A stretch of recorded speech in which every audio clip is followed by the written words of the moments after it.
Սամվել Կարապետյանի առաջնորդությամբ։ Կարող է Հայաստանում լինել մարդ, ումից Սամվել Կարապետյանը կարող է կախված լինել։ Նարեկ Կարապետյանը Սամվել Կարապետյանի եղբորորդին է նման հարցադրում արել, պնդելով, որ չի կարող։ ԱԺ փոխնախագահ Ռուբեն Ռուբինյանն էլ Facebook-յան իր էջում պատասխանել էր Կարապետյաններին։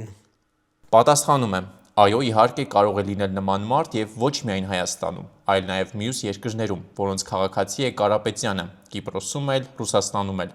Ինչ եք կարծում, հայկական ամենամեծ կապիտալ ունեցող ընտանիքը մեկից կախված է, թե չէ, կրկին հարցրել է բիզնեսմենի Զարմիկը։ Պատասխանում եմ. իհարկե կախված է այնտեղից, որտեղ գտնվում է իր կապիտալի մեծ մասը։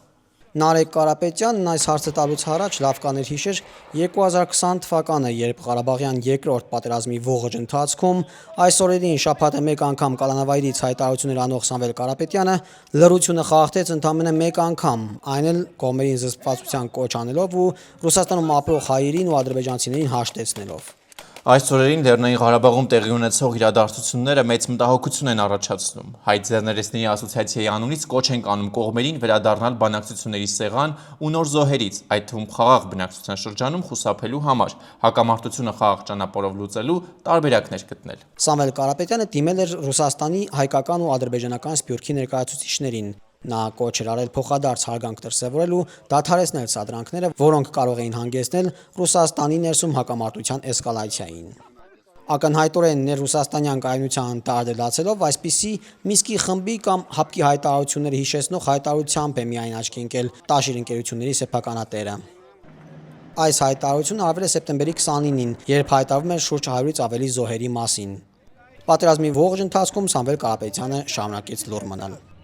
Վերադառնալով Ռուբինյանի պատասխանին, նրան արձագանքել էր Կարապետյաններից ոչ ամենախելոքը Սարգիս Կարապետյանը, Սամվել Կարապետյանի կրտսեր որդին։ Դեռ մի քանի հարց կա, որոնց դու կպատասխանես դատարանում, փոքրիկ թուրք։ Facebook-յան բանավեճին միջամտել էր նաև ԱԺ ՔՊԱ-կան падգամավոր Արման Եղոյանը։ Ապեր գոնե աղբորիցդ օրինակ վերցրու, քեզ գոնե մարդամեջ պահել սովորիր, եքյա միլիարդատեր տղա ես, քեզ 4-րդ դասարանցու նման ես պահում։ Իսկ Նարեկ Կարապետյանը փորձում է ներազգային համերաշխության ջատագով թվալ, ամեն առիթով շեշտելով, որ համախմբում է պետք ու միայն այդպես Հայաստանը կարող է հաջողությունների հասնել։ Մեզ պետքա մի բան, միասնություն, ոնց կարան մեզ հաղթեն, բաժանելով իրարից։ Այս տեքստը Նարեկ Կարապետյանը մոտավորապես նույն ձևակերպմամբ ասում է գրեթե բոլոր հանդիպումների ընթացքում, իսկ որ սա ուղղակի գրված տեքստ է, վկայում է նրա ընտանիքի մյուս անդամների վարքագիծը։ Սարգիս Կարապետյանի զեղումը միակը չէ այդ առումով, վերջերս էլ Սամվել Կարապետյանի կինն էր խայտարակ հայերենով այսպես կոչված համախմբող մեկնաբանություն թողել։ Աստված կպատժի դրանց բոլորին,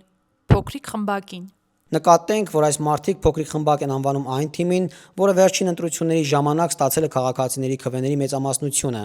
անգամ իրենց պատվիրած այսպես կոչված հարցումներով ամենաբարձր վարկանիշն ունեցող թիմը քաղաքացիական պայմանագիրն է, գործիչը Նիկոլ Փաշինյանը։ Այս ապաքաղաքական խմբակի չնայած բոլոր ջանքերին զատվել նախկին իշխանություններից եւ նրանց խոսույթից, միևնույնն է չեն կարողանում թաքցնել նույն մտածողությունն ու պիտակավորումները, որոնք անարդյունավետորեն արդեն տարիներ շարունակ իշխանության հասցեին տարածում ու կպցնում են ընդդիմադիր տարբեր թևեր ու գործիչներ։ Մեկ հանգամանք եւս արժանապատիվ խաղաղությունից խոսող Կարապետյանները ադրբեջանական բենզինի գնումը որակում են որպես ադրբեջանական բանակը հարստացնելու քայլ։ Արժանապատիվ խաղաղություն բերող Կարապետյանները թուրք են անվանում իշխանության ներկայացուցիչներին, մոռանալով, որ 2016-ին նույն Սարգիս Կարապետյանի հարսանիքը տեղի ունեցել Մոսկվայի շքեղ ռեստորաններից մեկում՝ Սաֆիսայում, որի սեփականատերը ադրբեջանցի գործարար Թելման Իսմայիլովն էր։ Ըստ հաշվարկների շուրջ $2 միլիոն էին Կարապետյանները ծախսել այդ հարսանիքին, որի մի էական մասը ռեստորանի ադրբեջանցի սեփականատիրոջն էր բաժին հասել։